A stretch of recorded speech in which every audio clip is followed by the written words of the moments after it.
Welcome, listeners, to www.ironradio.org, the website and podcast for all things strength sports and sports nutrition. With your hosts, Lonnie Lowry. Remember, Phil is like a gnarled old oak tree held together with scar tissue and bone spurs. Rob Fortney. And I'm telling you, the pain that I would suffer was beyond excruciating. And Phil Stevens. Just do it, Rob. You'll kill all those nerves. Thanks for listening. Welcome, Iron Radio listeners. This is Lonnie Lowry. I'm an exercise physiologist, and I'm a nutritionist, and I'm a former competitive bodybuilder. This is Phil Stevens. I run Strength Guild. I'm a strength coach. I also got a bunch of events coming up. I told everybody about the Topeka Strength Festival, things like that. So always something going on. Come check us out. Cool. This is Dr. Mike T. Nelson. I'm a faculty member at the Kerrigan Institute. I teach for Rocky Mountain University, creator of the Flex Diet certification, and I'm just finished up my last day snowboarding in Tahoe, New Mexico, where I'm still at. I am Ryan Munsey, nutritionist, former gym owner turned writer, podcaster, and high performance specialist.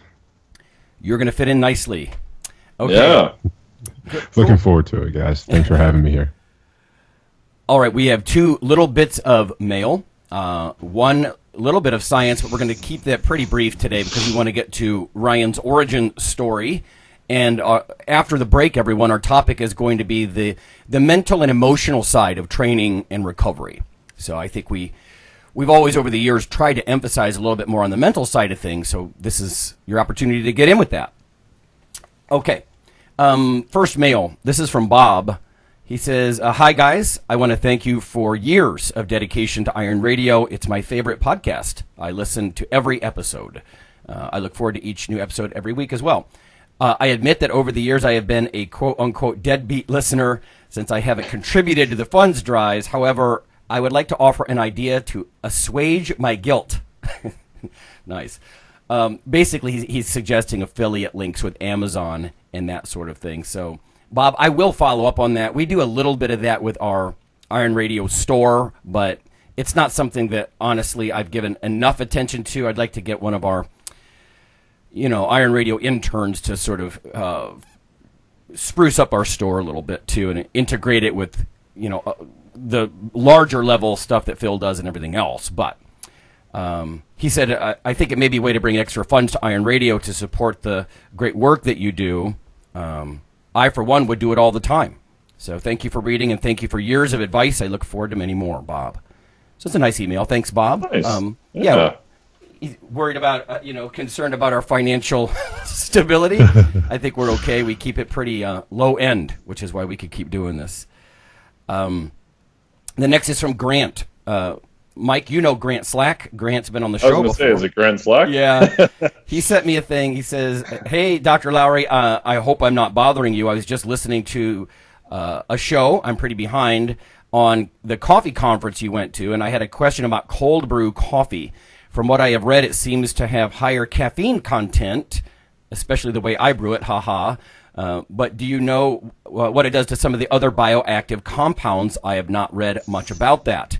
I know that the slower extraction rate of cold brew and less heat means you don't get quite the same absorption, and that's why cold brew tends to have a milder and slightly sweeter taste. I was just curious. Have a good day and talk later. Grant. So Grant's in medical school now. Definitely one of my past superstar students. I'm claiming him as one of mine, even though he was a biochem major. But Grant, the long story short, I am curious about that very same thing. So we are doing a project this spring about that. We're going to take a fixed kind of beans. I think Phil and I mentioned this a few weeks ago, but we're going to brew it with like half a dozen different brew methods. Cold brew, pour over,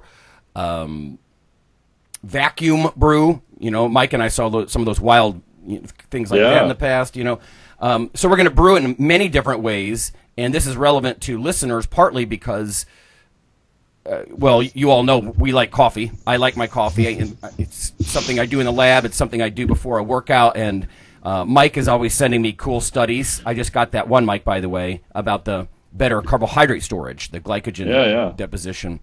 It just looks like a better all-around way to get your head in the game, to be topical, before a workout and enhance neuromuscular function and all that sort of thing. So I would want to know this myself, right? If I go buy a cheap little pour-over or a French press, can I get more caffeine out of it? Or can I get some of these other things? Grant is alluding to one of hundreds of other compounds in coffee. Coffee's not just liquid caffeine. Chlorogenic acid, caffeic acid. There's just a bevy of these things, and luckily, I know an analytical chemist. So we're going to ask a friend of mine, Jeff, to analyze, these different brew methods, and we're going to get like the pot-to-pot variability. So basically, you can dose these things with more accuracy, right? If one brew method, like if you get a Chemex like I've got or a pour-over, if that's better, you make your cup of coffee before you lift, and if you're going to get more out of it for your nervous system or for antioxidant effects or carb metabolism, I would want to know that. So we're going to look into that very specifically, Grant.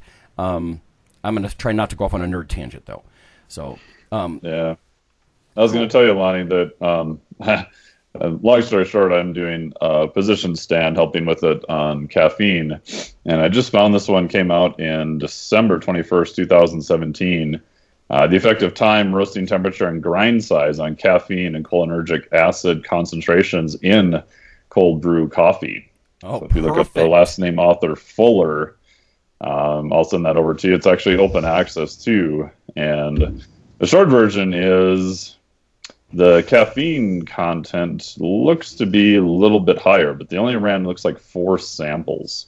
So, yeah. And they went into all different aspects of the roasting and everything else. So, yeah, that looks pretty interesting. Yeah, the long story short from my end is some of these things go up and some go down with the heat or the time of roasting. I mean, this is a lot of stuff for Phil's man, who would know better than us. Maybe we should get him on a little. I don't want people to get too bored with the food science, but always everything that we do. In fact, we just submitted 2 abstracts yesterday for the Dublin conference in June over in Ireland, and it's specifically about some of the psychometric effects and some of the compounds in the coffee and what it does to your hormones and so we're just trying to fine-tune this so you can get the most out of your workouts, always with that sort of peri-workout mentality, right? Because that's going to affect your mood and your anticipation of it and all that kind of stuff, as opposed to just having a cup of coffee when you wake up first thing in the morning, for example. So that pre-workout coffee stuff, that's a lot of people that are outside of lifting, they think that's odd. If you remember, Mike, at EB, there was that one salty old dog. He's like,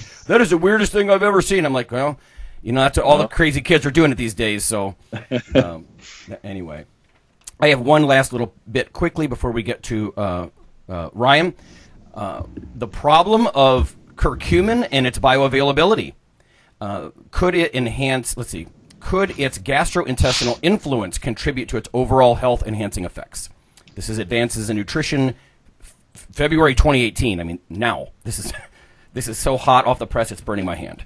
So the idea here, they say curcumin from the spice turmeric exhibits anti-inflammatory, antioxidant, anti-cancer, antiviral, and neurotropic activity, and therefore holds promise as a therapeutic agent for several disorders, but they talk about the barrier is its bioavailability.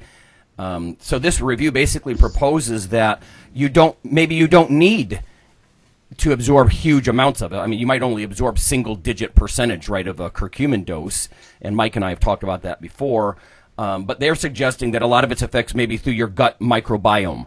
So people are probably getting sick of us talking about curcumin and the gut biome, but a lot of research is heading in this direction in the nutrition world, basically saying, there's lots of these categories of gut health that then would affect your health, your mood, your nervous system.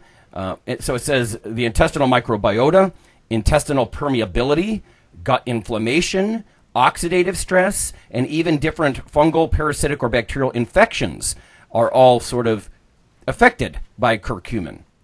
And again, they go on to say the oral dose, 90% of it is excreted in your feces. So there it is, probably single digit, maybe up to 10% absorption. And they say, of course, there's been lots of attempts to increase its absorption, and Mike and I have been talking about this recently, but piperine, liposomes, nanoparticles, phospholipid complexes, structural analogs like turmeric oil So they're always trying to think of ways to get it into your bloodstream better.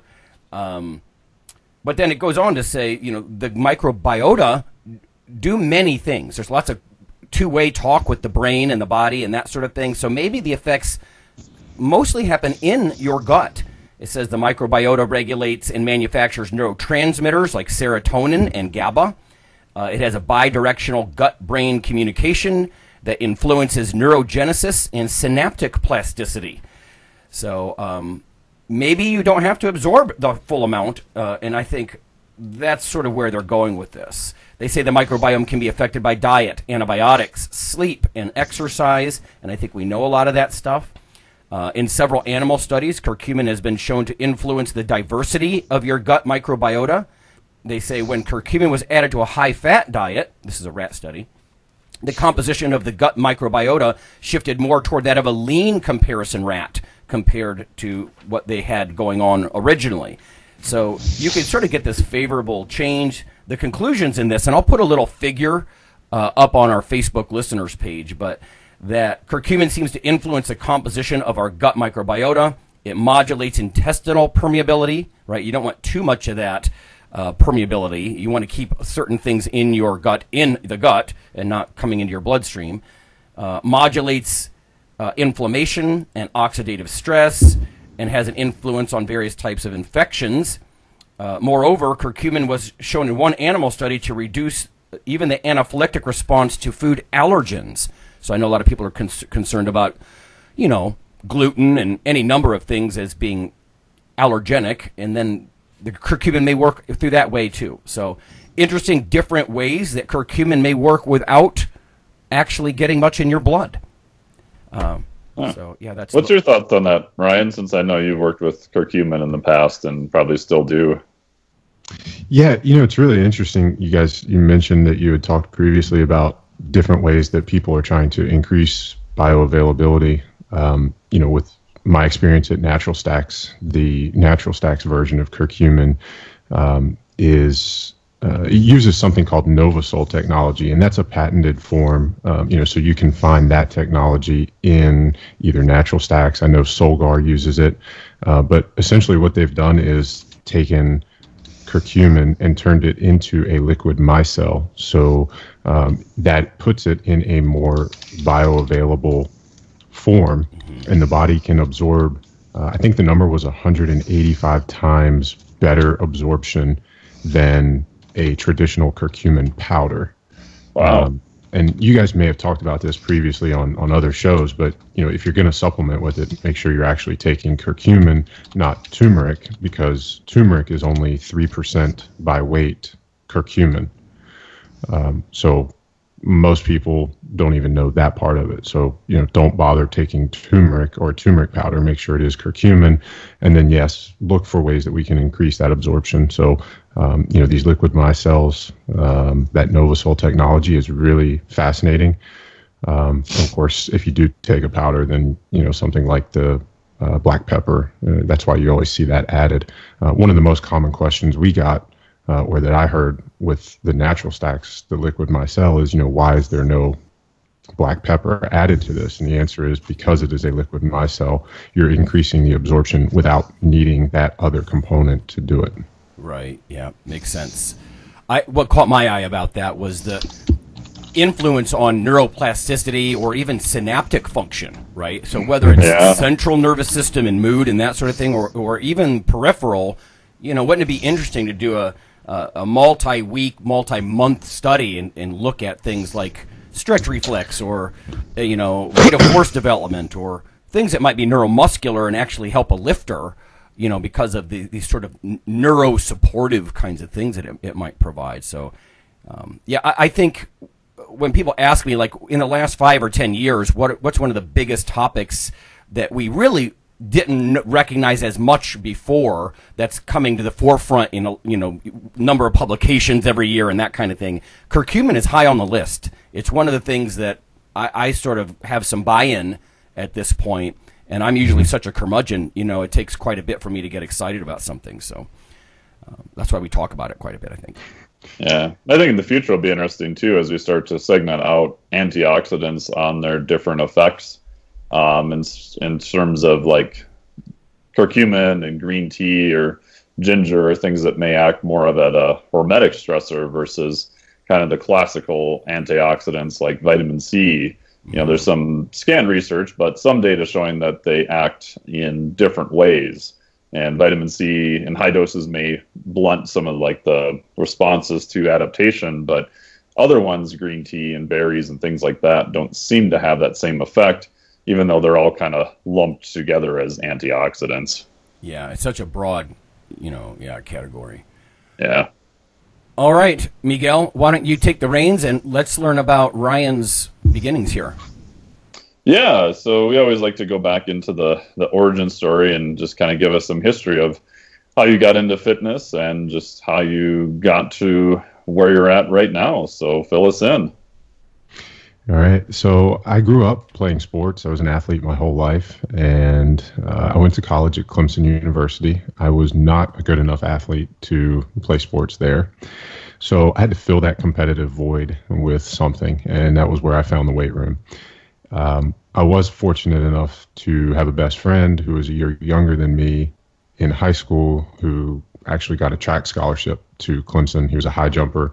And I got to tag along with him at track practice because, let's face it, nobody cared about track, and they didn't check to make sure that I was actually on the team. So as long as I wore orange and didn't make anybody upset, they let me hang out. So, I got to really see up close and personal, what an elite human looks like. They had guys on the track team then that went on to play in the NFL and some sprinters who ran in the Olympics. So, that was where I learned the biomechanics of running and a lot of the weight room stuff. And at the same time, I also realized that I was the only male in my family who was not diabetic, and really started to kind of go down this rabbit hole of nutrition, specifically around carbohydrates, blood sugar, insulin, and ended up changing my major. I wanted to do exercise physiology. Clemson did not have that, so I ended up doing food science and human nutrition. So when you guys went on the tangent about food science, I kind of perked up. So if we want to do that, we can talk about that. But it's basically, it's a dietetics degree. I could be a registered dietitian, but at the end of school, to become an RD, I would have had to go off and do an internship. And I had that as one option. The other option, and this is something I hate talking about because it's just not me. It's so weird. But the other option was I could go to New York and be a fitness model. So I did choose that option because it sounded a lot more fun than being in a clinical setting, telling some guy who just had a heart attack that he can't eat McDonald's anymore. But at some point in college, the curriculum was, half nutrition stuff and half sciences. And, in the science classes, and Lonnie, I'm sure you can relate to this, the science classes and then what you're taught in the nutrition classes just don't line up. And I just remember being incredibly frustrated with that, but also really frustrated with the lack of knowledge that the public had about how to properly feed ourselves. I would go home on breaks or on holidays and realize like how much of my new habits I had to explain to my parents and friends and how weird everybody thought everything was that I was doing. And I just quickly realized that gap was a frustration for me, and that I wanted to help people understand all of the things that they needed to know to be able to eat and have the health and happiness that they wanted to have. So, I realized then that I needed some sort of a platform to be able to help people and educate people in that sense. And I honestly, I thought that moving to New York and becoming a successful model would give people a reason to listen to what I had to say. That didn't turn out the way I expected it to. It's not really the industry I wanted to be in or the life that I wanted to live. So I did that for about 9 months and then moved back home to Roanoke, Virginia.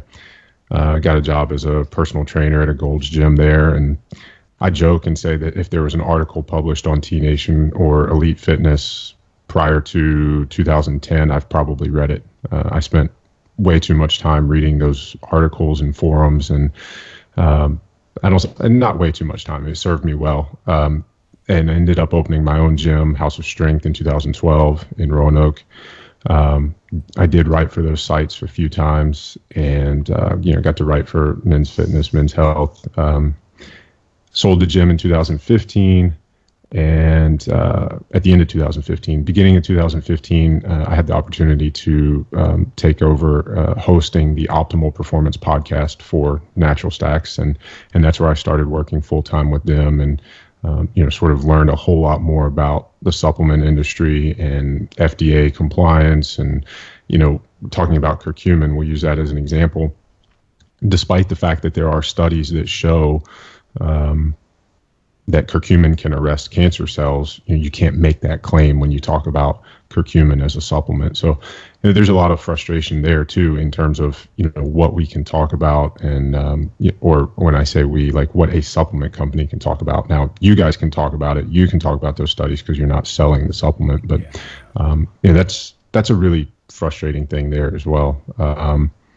But I'm trying to go through this quickly. So that takes us through 2016 into 2017.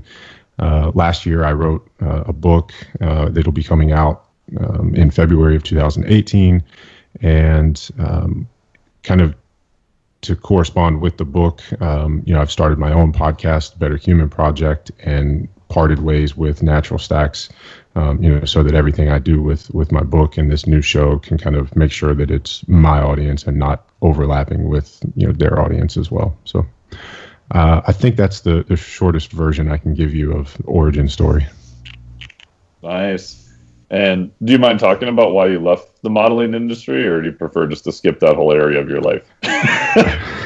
No, we can talk about it. So, because we have a lot of people on here who do, competitions, and obviously Lonnie's done competitions in terms of the physique-based sports too, and it's probably something I don't think many people have a inside look at per se. Right. I think looking back, there are a few different reasons, but I think that the biggest thing was, let's just call it a Harvey Weinstein-esque industry. Okay. I guess the part that I'll talk the least about, I had opportunities to land high-profile campaigns with brands that you'd love to have on your resume, but what I had to do to get them was not something that fit with my values. And sure. I'm really, really glad that I was in that place at 24 and after college, as opposed to 16, 17, 18. Yeah. Because I'm not sure that those decisions would have gone the same way. So, I can easily understand how people find themselves in those situations and make decisions that they may later regret. Fortunately, I was able to, say no and get out of those situations. The other thing is just, I remember being in my apartment in New York and having a spreadsheet on my computer, and, if I eat this for meal 3, then what is that going to do to the macros that I have remaining for meals 4, 5, and 6? And it was not the way that I wanted to continue to live my life, both in terms of managing my macros to that degree, but also literally being defined by how someone felt about the pictures of me that I would hand them at a casting. It was really superficial, really kind of maybe not selfish, but self-absorbed. You had to be. You're trying to make money based on how you look, and that just wasn't where I wanted to spend the rest of my life. Ryan, yeah. I actually remember being at a photo shoot. There was, I'm not going to use his name, but it was sort of a cover shot. I was in Los Angeles, and they were doing some pics of he's a male model / bodybuilder, and I'm going to put bodybuilders in major quote there. But I couldn't believe, hour after hour, the kind of prima donna, self-absorbed, and a lot of the guys around that were lifters are just kind of rolling their eyes, I don't know. I appreciate a little bit of the blue collar side, that kind of, authentic, real kind of aspect that a lot of lifters have, and this guy did not have that, and whether it was busting open his Tupperware, and measuring stuff, or fussing about the lighting, or constantly looking at himself an hour after hour. And I mean, not to take anything away from, modeling and that kind of stuff, but in fact, Mike and I were just talking about some of the stories, that we've seen in journalism and stuff like that. And I guess I'm just saying, I can totally appreciate you saying, I don't want that. Right. Yeah. I mean, I really thought, and I guess this kind of speaks to some of the naivety going into it, but I really, when I looked at the opportunity to go there and do that, I thought, okay, here's a chance to get paid to lift weights and, build the physique that I want to build, and potentially have the platform that I want to have to educate people. And, like I said, when I got up there, that's not the reality of the situation. So, it didn't last very long. Yeah, I think it's just also interesting to hear that from a male side too, because most of the stories I've heard are from females, but the handful of stories I've heard from males is it doesn't appear to be all that different either. And with females, I think males run into the same issue of depending upon, your conditioning. Oh, you're too hard, or you're too in shape, quote unquote, for this particular thing. But if you want to do this next project, they get constantly pulled back and forth by all these external sources, and it's hard because that's your income. That's also your livelihood. That's what you're doing to survive. And I can just imagine that'd be incredibly difficult. And Ryan, I was just going to say, I think it was almost unfortunate that you had the level of education that you had, because it's going to make it even worse for you in many ways, right? Because you have say, like deeper, higher meaning or purpose or plans for all this, and some of the people around you, you can't make them understand that. They haven't gone through the process, and it, like an old mentor of mine used to say, the small bowl cannot contain the large bowl.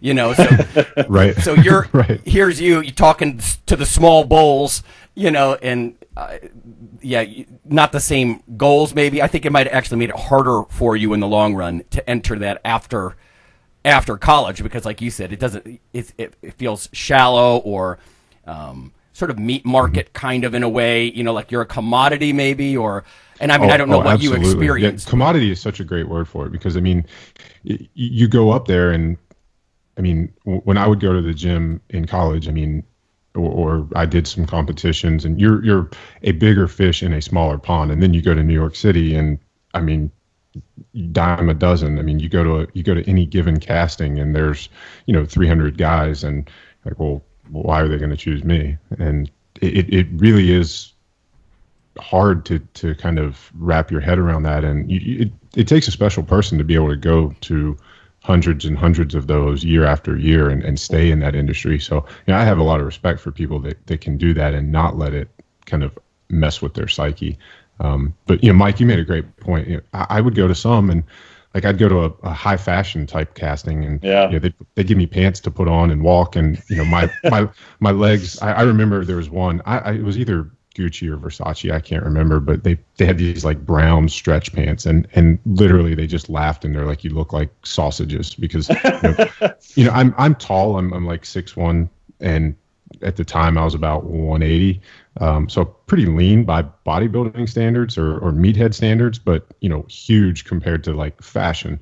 So I'd go to those, and I'd be too big, and then I'd go to something like Nautica and or Men's Health, and they're like, well, you're too young, or you're too little, and it's that constant back and forth, and a lot of them, to Lonnie's point, a lot of guys, if I was too big, they might say, oh, well, just don't eat for 2 days and go for a run.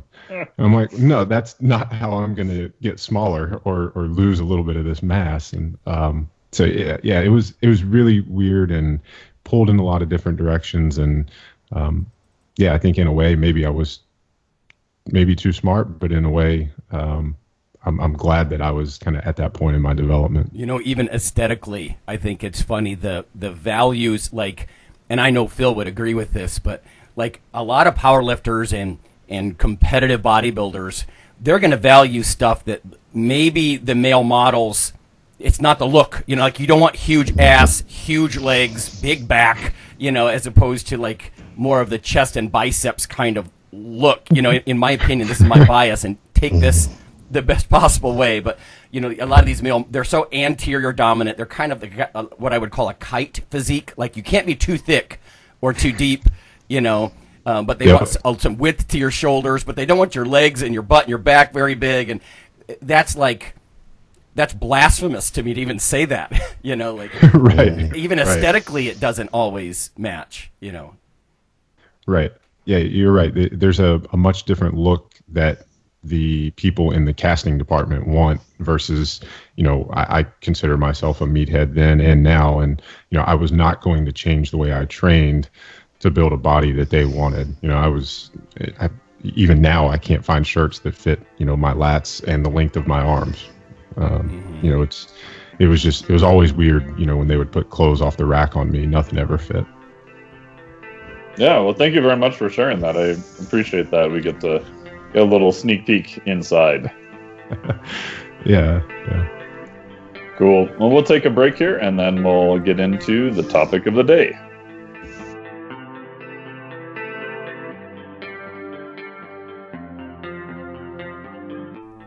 Hey listeners, this is Dr. Lonnie Lowry. If you've ever had anyone critique you on your protein intake as part of your weightlifting lifestyle, oh, you poor meathead, all that extra protein is going to rot your kidneys or weaken your bones or dehydrate you or give you gout or who knows what.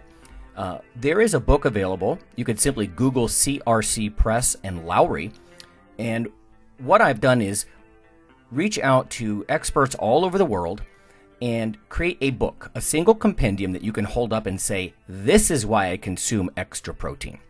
This can be very valuable when you're being quote-unquote educated by various professionals on the topic. There's an enormous amount of literature in this book on the safety, the effectiveness, how protein works in cells, the history of protein and weight trainers, much more. So again, please check out CRC Press and Protein and Lowry. You can just Google that, and I do, full disclosure, I do make a small single-digit royalty on the book, but that's not why I did it. I did it so we can all have something, our particular population, to both defend what we do and to inform our nutrition and our eating. Thanks.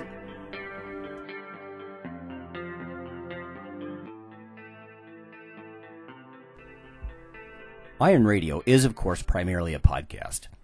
But over the years, there have been technical glitches calling for backup streaming and listeners who wanted the convenience of other sources of audio content. Toward this end, Iron Radio is now simulcast and backed up on YouTube. If needed, please search Lawnman07 or Iron Radio from within YouTube. There's not much video, but if you like to listen through YouTube on a Roku or other living room device, there you go.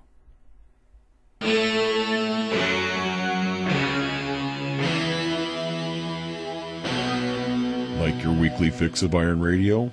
In addition to being a popular institute on iTunes, we are also on email. Simply go to www.ironradio.org and sign up for the voluntary email. You'll get a once per week email, no more. That's little more than the show notes and a link to the audio. So go for it.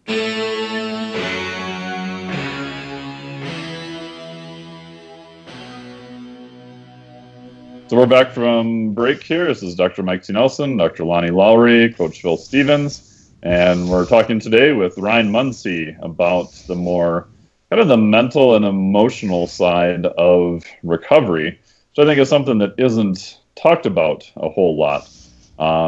So how did you want to focus on this part, Ryan? Was there any sort of event or anything that made you go in that direction? Well, I think, we talked about this in the origin story briefly, that, I have worked as a nutritionist and personal trainer, strength coach, and then owned a gym for about 3 years. I've seen a lot of people go through whatever type of transformation, whether it, be sports performance or adult population looking for fat loss or trying to put muscle on, people in the physique and bodybuilding world. Whatever that pursuit is, there's a very strong emotional tie to our fitness goals. And if we're not careful, we can fall into, this state where those goals and those pursuits we can allow that to define us. And it's a very slippery slope when that starts to happen, because then you start to, approach workouts in a different way. You're no longer doing the thing, out of love or out of, patience. You start to press, you start to, everything kind of becomes tied up in an immediate outcome or the, success or failure of a certain goal. And, then that sort of creates this negative cycle, kind of self-perpetuating cycle. And, one of the things that I noticed over the years in working with people is that, interestingly, the people who got the most results or the best results were the people who didn't have that emotional attachment. It was almost like the less people cared, the more the results came. And it wasn't that they didn't care. It was just that they never fell into that trap of training based on emotion or training based on, how they felt in any given moment. It was the person who stayed the course and just trusted the program, trusted the process. So I think that was, sort of realizing that was sort of the genesis for wanting to explore this concept a little bit deeper. Do you think part of that is kind of the old statement of, I guess, trying to love yourself first and not try to find that in the gym? So you're kind of feeling that you're a whole, complete person first, and not trying to fill some gap by some change or something that you're seeking in the gym? Yeah, absolutely. I mean, I know that when I first got into, heavily into fitness, I wasn't as evolved or emotionally intelligent as a human. And I felt like the way that I could portray myself to the world, as I wanted to be seen, was to create this exterior facade that people would see and then begin to treat me, as the person that I saw myself. Now, we realize, as we evolve, that doesn't cut it. You actually have to become that person. And I think that in all of our fitness journeys, I think most of us or most people will eventually get to that point. I think especially, listeners of this show. But, we know a lot of people that don't get to that point in their evolution. But yeah, I think it's very easy to sort of see fitness or weightlifting, powerlifting, strongman, whatever, area of it you're most drawn to. It's easy to sort of see that as a way to, kind of develop that, but it's not. And we have to kind of realize that and figure that out. And you're right, that does sort of come from understanding, respecting, loving yourself, for who you are. And then, this lifting thing is just something I do because I enjoy it. Yeah, very cool. What do you see, Phil, in your gym? Does that kind of match? I know your crowd's a little bit different in where the location and stuff you are too, but what do you see? Yeah, I mean, as far as, the mental aspect, we were talking about this the other day. I had a seminar, and the thing about being a strength coach, I think, is what people don't realize is you have to be like part psychologist and part psychiatrist with your athletes. Many times it depends on the athletes, but a lot of times the whole mental side of it is bigger than the rest. Like I'm dealing with an athlete now that's getting ready to go compete at the Arnold, and like all the lifts are there. Yeah. If her head's behind it, and if we can get her mind recovered, and like you're talking about. So yeah, it can be huge. It depends on the athlete, though.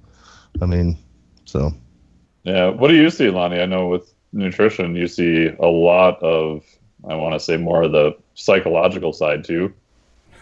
That may be why I I just gravitated toward academia, so I can teach students instead of work with individuals. I've had many thoughts about that myself. But one thing that I've kind of developed over the years is, I see it in exercise science more so than in dietetics, but oftentimes in fitness, students are taught, and this is one of the reasons I would have Phil come do like a Skype lecture to my graduating seniors often, is we like to do the assessments and the programming and just impart information as if that's going to automatically take root, and there's not much on the counseling side, or how ready is someone to change, or how confident are they?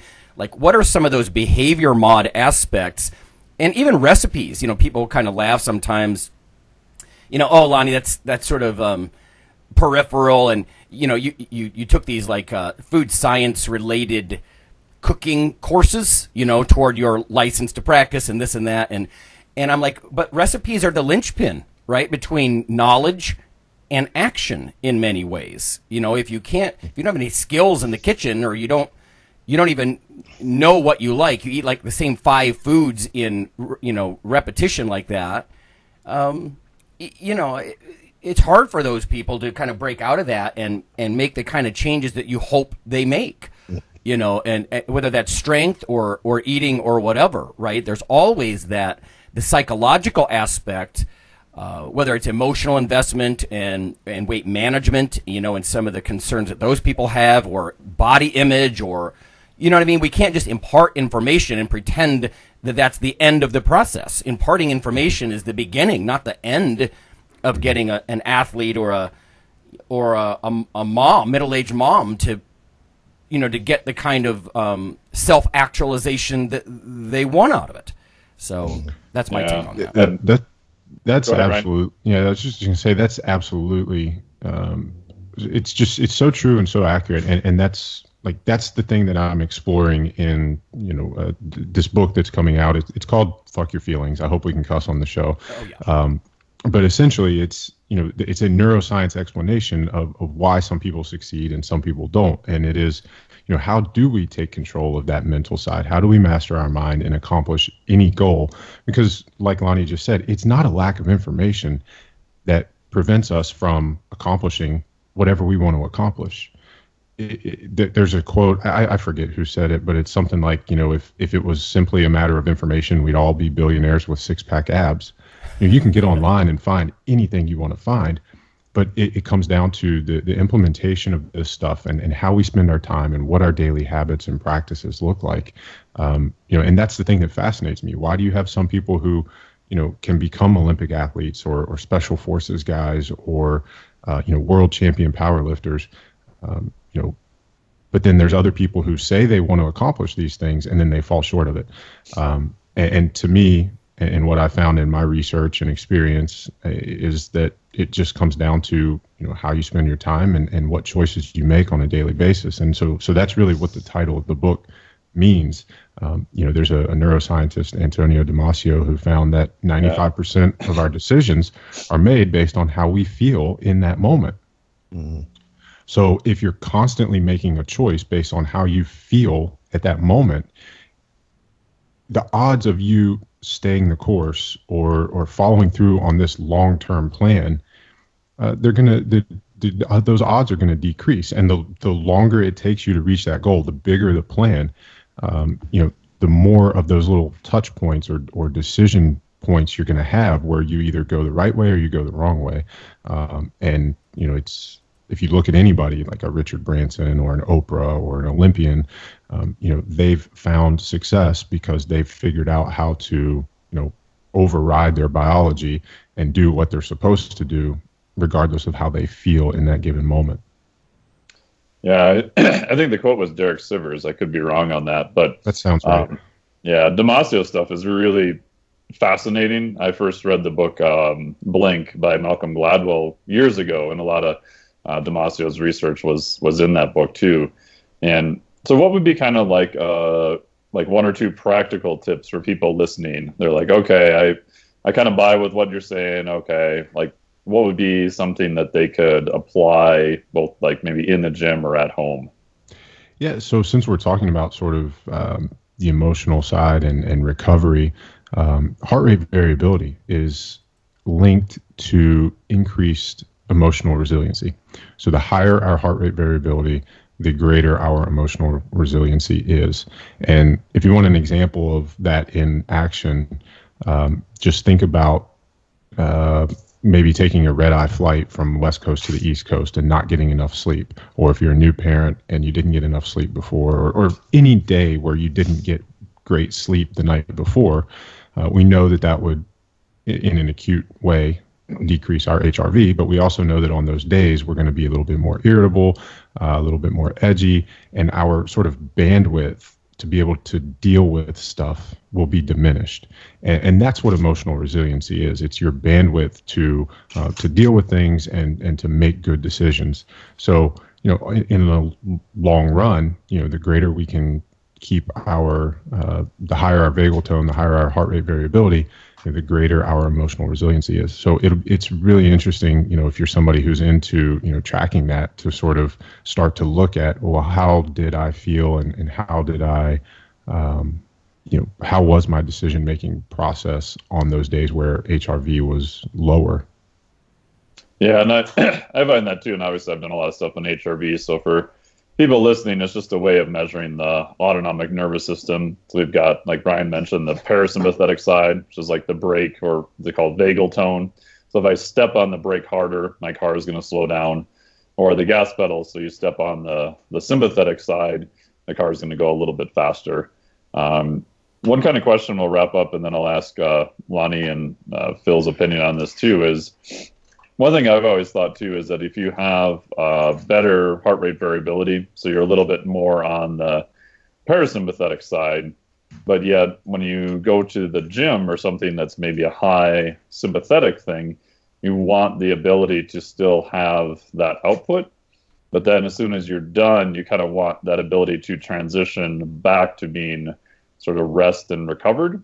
And some of the people I see with clients that have the hardest time are people who are always kind of sympathetically on, like they're always just kind of stretched, like they can't really seem to downshift.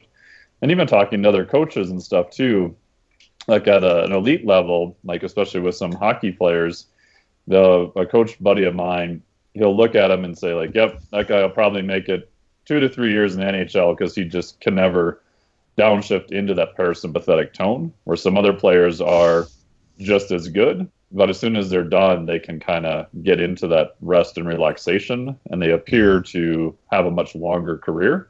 Any thoughts on that? Yeah, no, I think it's very, it's cool that he can spot that and see that. But I think it's a very important thing, when we talk about the longevity of anything that we want to pursue. I mean, most of us may not be playing professional sports, but in business or in our own lifting careers, whatever the thing is that we do, our ability to kind of flip that switch on and off is really crucial. The more time we spend in that parasympathetic state, the higher the vagal tone, as you said, and the greater our overall health is. There's so many studies that show, high HRV or high vagal tone. We can use those kind of synonymously, but there's, tremendous benefit for, improved health and improved biomarkers.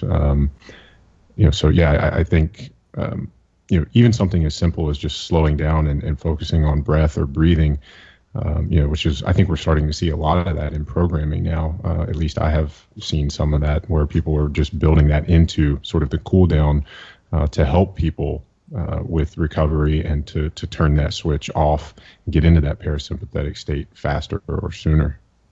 Very cool. Do you do anything with your lifters, Phil, in terms of trying to work on those transitions, or is it something that just kind of sort of happens on its own? No, I mean, definitely like meet days and things like that. I mean, the best lifters that I've seen are, you have to be able to detach and relax. Especially powerlifting meet. Olympic lifting meet's a little different because you're kind of up and out pretty quick. Yeah. But a powerlifting day is, it could be 8-9 hours. Yeah, it's a day. So, I mean, you might squat and then you got 3 hours before you go again. And you just can't stay up the whole time. And when you see it, you see those athletes that do try to do that, come deadlift time, they're done. Yep. And even days before the meet, you just can't be at that point it's over. You know, the stress is done. The training's the stress, and you got to get athletes to really relax and just work on that. Like, I just go hide in a room and go to sleep and watch TV. And my athletes know I do that. It's like, leave me alone. I'm pretty relaxed coming up to a meet. By that point, I've played the meet over as well. Like, I was explaining this to an athlete the other day, the one that's going to the Arnold, and she's looking to clean and jerk 100 kilo, and it was like, you should have. If it was me, I've already done that for 16 weeks. Every time I go in there, I'm not like, I squatted 650 or 675 the other week. My goal is 750 here in April. I wasn't squatting 675. I was squatting 750. So by the time I get there to the meet, I've already done it 100 times. And it's just a mental twist. And I don't know, part of it comes to training. Like, I don't allow misses. We try to never miss and things like that, which helps. And just build up your confidence. If that's all you ever do is win, by the time you get to the meet, that's kind of all you ever know. So it's little things like that, just getting them to relax and just get your head on your side. I mean, that's what I call the positive side of neuroplasticity, right? Yeah. You're literally embedding those pathways in your brain. The only thing you know is making the lift. Yeah. And if you're missing lifts all the time, man, you're doing the opposite, right? You're just embedding those pathways into the wrong direction. So, yeah, I mean, like, I've seen it a bunch of times. Like, somebody's trying their first 315 squat, and they come to me and like, I've tried 315 like 27 times and I've missed it. They're already beat. By the time they try it again, that's all they're thinking about is, God, what if I miss this again? Yep. You got to come to a lift and just, if you're doubting it, there's a really good chance you're going to miss it. If you come to a lift and you're confident, like, I'm going to crush this thing, there's a really good chance you will. Even if I've seen lifts where people are like, they physically shouldn't be able to do it, but they just believe enough that they do it.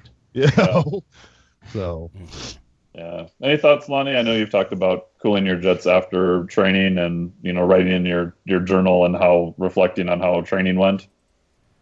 Yeah, I think keeping this as evidence-based as possible, right? There's something called the TQR model, Total Quality Recovery Model.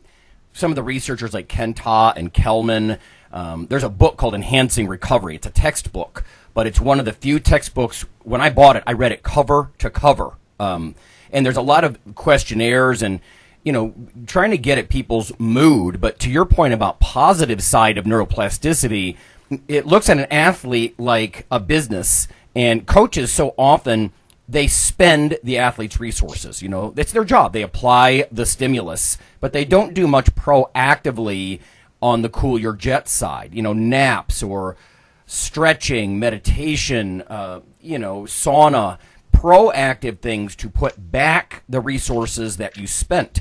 And so when you're in the red, thinking like an accountant, you're below zero for more than 3 days in a row, you're going stale. You're gonna underperform. It's that whole recovery model and treating your nervous system and treating an athlete like a business. I think it kind of keeps a coach cognizant that your job isn't only to expend more resources. So many times in like NCAA athletics, if a team underperforms, the automatic assumption of many coaches is we're out of shape, we're going to run more laps. When if they're late season, what they need more than that is probably 2 days off, or something proactive, not just time off doing nothing, although that can help too. But like I said, proactive things, massage and all, hot, cold contrast baths, anything that's purposeful, like self-care. My wife and I often talk about, like, in behavior mod, that when she works with patients, they use talk therapy, cognitive behavioral therapy. But I think we need to recognize that our brain chemistry, our body chemistry, with the crosstalk with the gut and everything else, the amount of caffeine you're consuming, your sleep, or whatever else, sometimes I've used the analogy, it's like trying to plant flowers in a spoiled garden. They're using talk therapy to get changes, but the person is not in a good state. And so back to the coffee thing that we were talking about earlier, that's one of the projects that we're doing now. And Mike, because we consulted you on this, but we're looking at stimulant intake and your HRV. Is that something that's dropping your HRV and driving you so sympathetic that you're full of anxiety and you can't relax, and You know what I mean? So it sounds a little hippy-dippy, but it's so holistic. I mean, neuroendocrinology is a thing. You know, the gut-brain crosstalk is a thing, and I don't think we can assume automatically that our emotions and the decisions we make are 100% under our control. Like, you know, our control. There are these other influences, and you need to set the stage. So. Mm-hmm. Yeah, that's awesome. Well, thank you so much for being on the show here today, Ryan. We greatly appreciate it. And where can people find out more information about you and your upcoming book? Well, first of all, thanks for having me, guys. This has been a blast. The book is, like I said, it's called Fuck Your Feelings, and it's available on Amazon. Personal website is ryanmunsey.com, and I am limiting my social media to just Instagram. I'm trying not to be on every platform, so it is at Ryan Munsey with an underscore after the Ryan Munsey. And the new podcast is the Better Human Project. Cool. Awesome. Well, thank you very much. I greatly appreciate it. Yes, thanks. All right. Yeah, thanks for coming on. Thanks, guys.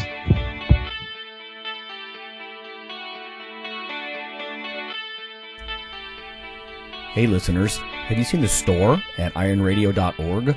There are 3 halls in the store. One for Phil, one for Fortress, and one for myself, Dr. Lowry.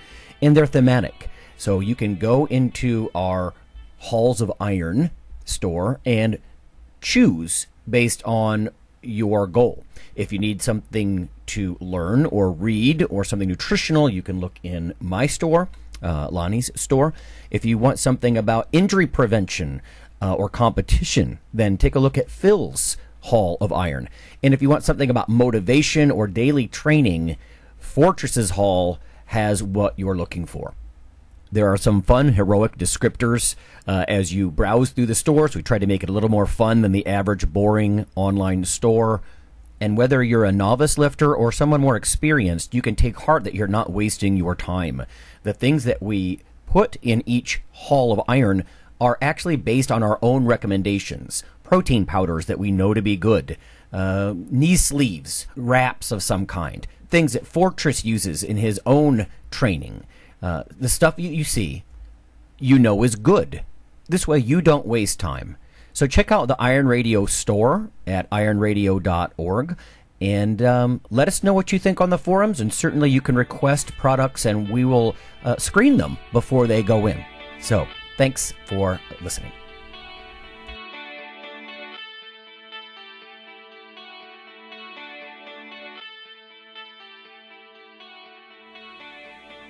Iron Radio is accepting donations. If you like what we do, the professors, the scientists, the bodybuilding show promoters, the athletes themselves in powerlifting and bodybuilding, please consider making a donation or maybe buying something from the ironradio.org store. We also are accepting supporting members. So for $4 a month, which is frankly less than the bank sneaks out of your account in fees, you can step up and support a form of sort of public radio for the bodybuilding and powerlifting and strength community. The Iron Radio podcast and all of the audio on ironradio.org is for informational purposes only. If you're interested in starting a diet or exercise program, it's important to check with your physician. Also seek the help of registered dietitians, athletic trainers, and qualified exercise physiologists in order to make the progress that you need.